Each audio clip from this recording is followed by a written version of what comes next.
Yo, what's up guys, it's Bluestone, and before I get into today's video, let me just say that literally 100% of y'all who watch my videos are not subscribed. And it would be greatly appreciated if you like and subscribe because it would really help on my channel. Now let's get into the video. Are we enemies? No. Are we friends? No. Are we— Hello, neighbor. Yeah.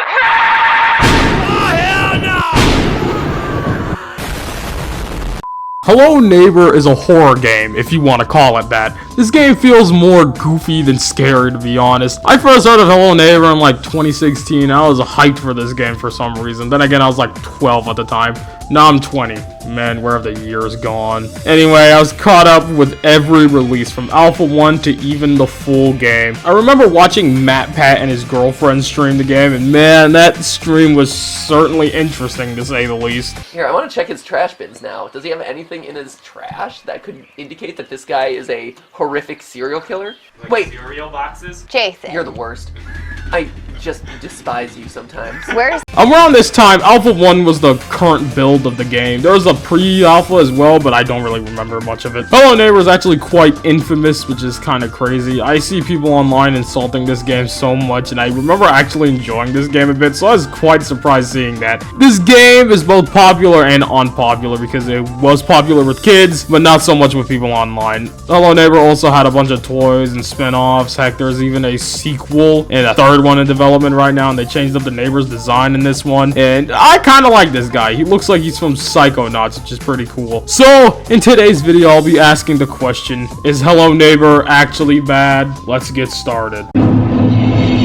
So, Hello Neighbor has kind of a story. So this guy, the neighbor, aka Mr. Peterson. had a wife and 2 kids, but one day him and her got involved in a car accident and she was hospitalized and soon died from medical complications. And not too long after this, one of his kids also died. It was his daughter. She fell off the roof due to his son pushing her off by accident. So this led the neighbor to becoming kind of insane and locked his son into the basement, mostly because he was worried that he would lose his last and only family. Yeah, the neighbor kinda has a tragic backstory. It really makes you feel bad for him. Most of this info comes from outside media, but it still ties into the first game. Like, there's some like little cutscenes that you can get in the game that show some of the stuff. I'll explain that later. So like I said earlier, this game is considered a horror game, but it is not scary in the slightest. So the neighbor is essentially kind of like Mr. X or Nemesis from Resident Evil, but somehow he's more threatening. People online say that the neighbor is dumb,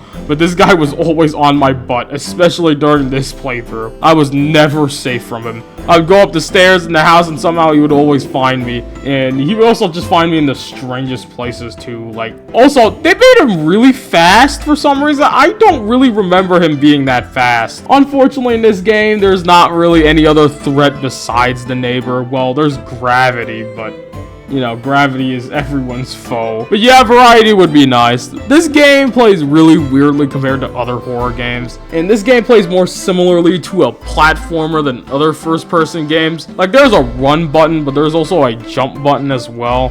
And this game seemingly uses the jump button more than some other buttons in this game. You can also sneak around by crouching, but it doesn't really help much. You can throw stuff as well, and if you hold the throw button until this white glow around the screen appears, you can throw stuff even further beyond. You can also knock the neighbor onto his feet with a super throw, which is quite neat. You can also find some upgrades for some abilities in this game, but I'll get to that later. So speaking of throwing stuff, I gotta talk about the physics in this game, because holy moly, the physics in this game are so weird, man. Sometimes when you throw an item, it will not go in a direction you want it to go, and sometimes this is caused by having another large item in your inventory, which is really strange. So what happens when you get rid of said item? Well, it will still happen regardless, but to a lesser extent. There's a lot of times where the physics have screwed me over, like this one time where I was trying to cheese a puzzle by using whatever this thing is, and it kept glitching into the ground, and I have no idea why I was doing that. So,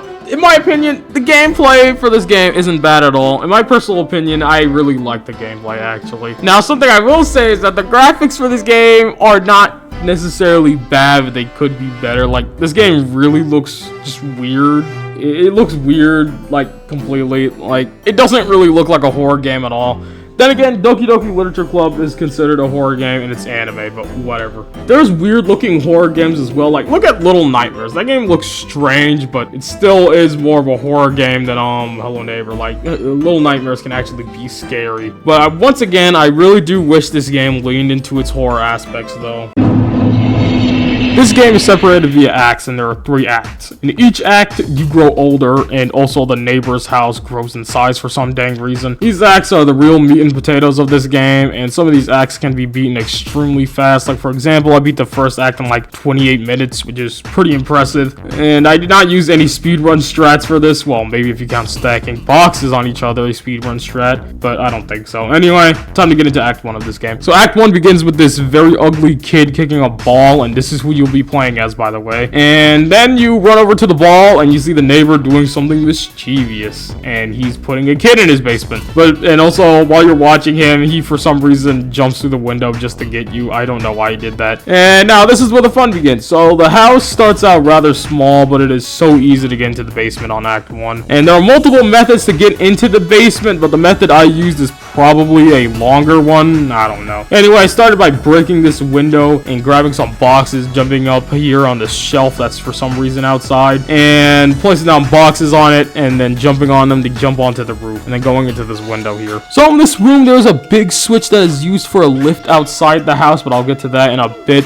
Removing this painting will lead you into a room with 2 keys, a yellow key that is pretty much useless and a car key. You could use this on the neighbor's car trunk to get a magnet gun. I don't really remember what it's used for though. Anyway, to get the lift to go up, you gotta go get this bowling ball inside this room here, and then you gotta turn on the power to this fan, which I forgot to do. We'll drop the bowling ball on the shelf and turn on the fan, and it'll roll and hit the switch. But while it rolls, you have to quickly run to the lift, and voila, now you can get the red key and enter the basement. But before I talk about the basement, I want to talk about some other stuff. So when you die in Act 1, there's a chance you get some memory scenes or dream scenes. I don't know what they are, but they got something to do with the neighbor though. Number 1 is this one where it shows how the neighbor's wife got hurt in a car accident, and the second one is strange, and I don't think it's a memory, but it shows you in a big house with a huge neighbor and grabs you. I don't know what this has to do with the story, but whatever. Act 2 also has these, and one of them is a hospital one where the neighbor is worried about his wife, and the second one is a roller coaster where it shows how the neighbor's daughter got shoved off a roof, which is kind of dark. And one more thing, and this one's a funny glitch that I got. Before I went into the basement, the neighbor was just jumping into the roof saying, "Ha!" I don't know why he was doing this, but just like a sleeper agent, the neighbor got activated when I walked towards the door. Anyway, the basement. I cheated somewhat. I used a bunch of boxes and jumped over the gate and activated the generator, which is kind of cheating, I guess. So when you go into this door here, you will get chased down by the neighbor, and yeah, it's a dead end, and that's the end of Act 1. Now, Act 2 is where people say the game gets worse, but I personally don't think so. In Act 1 was extremely easy, and Act 2 is a bit harder in terms of difficulty. In Act 1, you had to get into the basement. Now in Act 2, you have to leave the basement, and you have to look through this keyhole, and there's this cardboard cutout of some fella who unlocks the door. I think this is the neighbor's son. I don't know why they just didn't give him a model. But anyway, after this door is unlocked, you can now leave, and you'll be seeing this cutscene a lot. And the neighbor built a huge fence around his house, and I don't even know if this is even legal. How is this even legal? Maybe he just doesn't have to deal with an HOA. So to leave the neighbor's house, you got multiple different methods. The method I did is probably the longest one. So I went into the neighbor's house and grabbed a wrench that was in the fridge for some odd reason. I went to this ladder here, unlocked it with the wrench, and started turning a bunch of switches so I can pop this valve off. Then I grabbed the valve, started turning it on, a bunch of these valve things here. I don't know what they're actually called. And then I drained the water upstairs, and yeah, for some reason the neighbor has a robot shark. I don't even know how he made that. And then when the water was drained, I went upstairs and grabbed this shovel that was for some reason under the water. Dug up this spot here, got the dollhouse key that was inside of a coffin. And man, why is the neighbor's house so dang weird, man? Also, it gets even weirder. After unlocking the dollhouse, you can manipulate reality. The changes you make to the doors in the dollhouse reflect upon reality. Why the fudge is it like this? So after opening these doors, I made my way back downstairs, opened the bathroom door, and there was a Lego man. And this part is really funny. So for some reason, when you put the Lego man on the toilet in the dollhouse and go back to the bathroom, he's back, but now he's huge. And so now you can grab the crowbar from him. What is this game, dude? Okay, so after this, I went to go undo these screws here with a crowbar and left. And then this cutscene plays with this really funny angle, man. It's such a bad angle, dude. And yeah, that was it for Act 2. Act 2 is very weird. I can understand why some people don't like it, but I don't think it's the worst part of the game, to be honest. I mean, I feel like the basement in Act 1 was the worst part of the game, to be frank. But the basement in Act 3 is probably the worst one. And actually, let me talk about Act 3. So Act 3 is the end of the game, and it's probably the best part of the game, in my opinion, and it's probably the most memorable part of the game. Every time I see people talk about this game, they always say that, like, Alpha 1 or Alpha 2 are their favorite builds of the game. Some people even say Alpha 4 was their favorite build of the game. And that's where this specific version of the house comes from. I'm pretty sure. It was at Alpha 3. I don't remember. So Act 3 begins with the main character getting evicted because he just lost all his money, I guess. I don't even know how he did that. And then he decides to move back to his old house. And he has a nightmare. And yeah, this is where Act 3 takes place during a nightmare segment. I mean, yeah, it would make sense considering the fact that this house is completely illogical. So before I get to the nitty gritty, let me just say that I had to restart Act 3 like 2 times. I don't really remember why I restarted the first time, but the second time was because the red key disappeared. And actually, not even just the red key disappeared, but literally all the keys in the game disappeared, which ultimately meant that I was soft locked. So I had to restart. And the reason why the red key is required because you need the double jump upgrade to beat the game. And that unfortunately requires the red key to obtain, so yeah, I was soft locked. So now I can get into the nitty gritty. Getting into the basement is pretty interesting in Act 3. It's not hard, but it's also not really that easy either. Because you can actually do it in like 3 minutes. That's why it's kind of easy, but the problem is completing it. You can't complete it without all of the upgrades, so you're gonna have to get all of the upgrades to complete the basement. So what I did was I immediately went to go unlock the elevator by running to the back of the house and throwing this apple into this little window here at the switch. And then I went to go unlock this moon door, which I'll come back to later. I placed a chair in front of it so it won't close when the time changes. So I let the time change a day, and then I went back to where I was earlier and jumped down here to this window here, turned the valve, lowered the water in another room. This will come in handy later. And after that, I went back to the moon door again and jumped over here to this window and broke it. So now I can get this umbrella, and these are very useful because you can use them to fly around like Mary Poppins. So there is a lift in here, and with this lift you can get to this yellow door that leads to a fear room, which are these challenge rooms where you have to do something and get an upgrade at the end. And this one gets you the super sneak. And to get it, you have to complete this fear room, obviously. And you have to put very specific items into your cart, aka whatever these things are. And you have to crouch so these mannequin dudes will basically just ignore you. Because with the super sneak, you basically become invisible, so that's why. With all these items, you can now head to the checkout. So basically, all these fear rooms are kind of like this. Complete a challenge, get an upgrade, so I won't describe all of them. So after I got this upgrade, I went to go do this puzzle that deals with this painting here. You literally have to place down the items in the same way as the painting, but mirrored.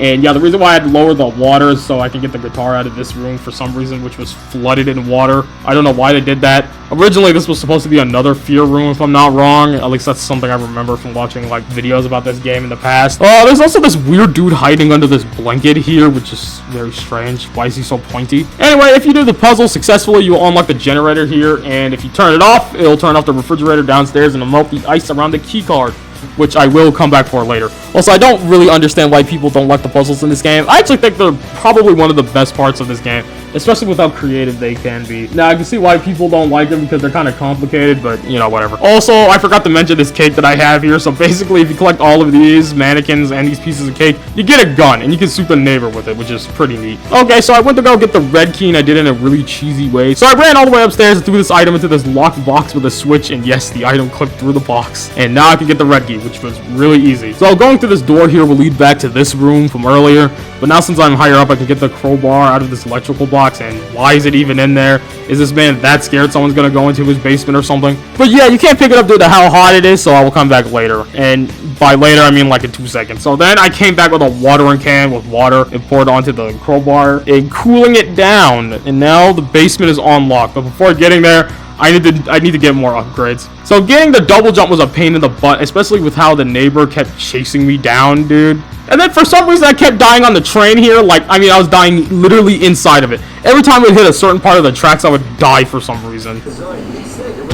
swap that we linked. What the fudge? Did you see that? Photo up in 2 MCU films. Now moving on to an Dude, what? to say about him. Electro. Huh? So yeah, about the train, activating it is pretty simple, really. I'd use a strat where I would jump from a high place, float down with the umbrella till I reach this board, then crouch and slip through, and then press the button, and now the train is active. Now to get the double jump, you will have to go to the highest part of the house, and to get there, I use the method where I park the train here, place down some boxes, jump on the boxes, and then jump on the pipe, and then jump on the train, and then I can finally get to the roof. And after getting up there, there's a wrench down here in this ladder cage, and you can use it to unlock the ladder for easy access. In my OG playthrough I did for this video, the red key and the other keys mysteriously disappeared, and I have no idea why. Like I mentioned that earlier, but still, it just confuses me. Wait, where's my red key?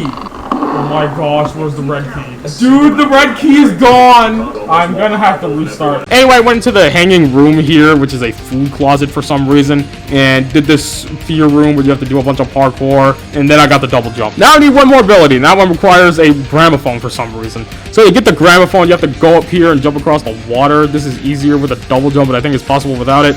After grabbing the red gramophone, I went back to the roof near the windmill and used the gramophone here, and it makes the tree shrink for some reason. I don't even know how this works, dude. This game's so weird, man. Anyway, I had a small item, a alarm clock, in fact, and I threw it into this hatch, and now it's just floating there for some reason. This game is just so weird, man. And yeah, this thing is for a giant magnet, and yeah, there's a giant magnet in the neighbor's house for some reason, and there was a green key stuck to it. And now with the green key, I can now go to one of the worst fear rooms in the game, the school one. And man, I hate this one because it's literally up to RNG most of the time, and it's very annoying. You gotta hide in these lockers because if you don't, you'll die. And thanks to this horde of evil mannequins, I don't know why this game has a weird obsession with mannequins. And also, even if you do hide in the lockers and wait for the bell to ring, there's also these evil white mannequins that'll chase you down. Like, there's both evil red and white mannequins, bro. It's just not fun. Like, this minigame is literally not fun. It's probably the worst one. And I spent 20 minutes trying to complete this stupid minigame. I really hate it. Okay, so now it's time for the basement. So it starts out exactly the same as the basement from Act 1, but it's all weird and lopsided. And there's also this weird shadow dude. You have to use your super sneak to get past him. Well, you have to use it and then wait for him to walk by, which is so stupid. And then there's this part where you have to double jump over this gate and then use the push back ability from the stupid fear room from earlier. And yeah, that's all you needed to complete the basement. Yeah, great game design. Yeah, the basement in Act 3 is some garbage. I remember in one of the builds where it's just basically a platforming section, but man, the basement's some garbage in this game. I mean, this act, I don't know why they did it. Okay, so now it's time for the final boss. Yes, the final boss, a giant neighbor. I don't know why they did this. Oh, but actually this isn't the final boss because the real final boss is actually the shadow dude. I'll get to that in a second. So the final boss is actually just a glorified gauntlet of puzzles, and the puzzles are really simple. Like, you just gotta turn on a toaster and then fly up here and then get a bunch of umbrellas and whatnot. And then you have to shoot the neighbor with a firework and shoot his legs, man. It's kind of cruel and unusual punishment, man. Kind of fudge it up, dude. But yeah, the boss is really simple. And now the shadow dude is also very easy. Like, it's definitely not a good highlight of this game, to be frank. So you have to protect a younger version of yourself here by getting to the area before he gets there, and then protecting him from the shadow guy by standing in front of him. And then every time you do it, you'll grow and grow until you break down the house and then punch the shadow guy, I guess. And also, man, this part of the game is extremely loud. Goodness, it's so fudging loud. So after successfully protecting yourself and punching the shadow man, that's literally the end of the game. Your character wakes up and moves into his dirty house, and yeah, that was Hello Neighbor. I think the ending was probably the worst part of the game. So, why do people hate this game? To be frank, I have no idea, man. I'm trying to think of reasons why people don't like this game besides maybe the ending, but that's all. So I decided to look for reviews and discussions about this game. And basically, people don't really like the gameplay for this game, which is completely fair. A lot of the complaints also go hand in hand with the complaint of too much parkour. And yeah, I will agree that this game is mostly just a platformer. But a lot of people act like the game is bad because of that. I feel like there are more glaring issues in the parkour / platforming.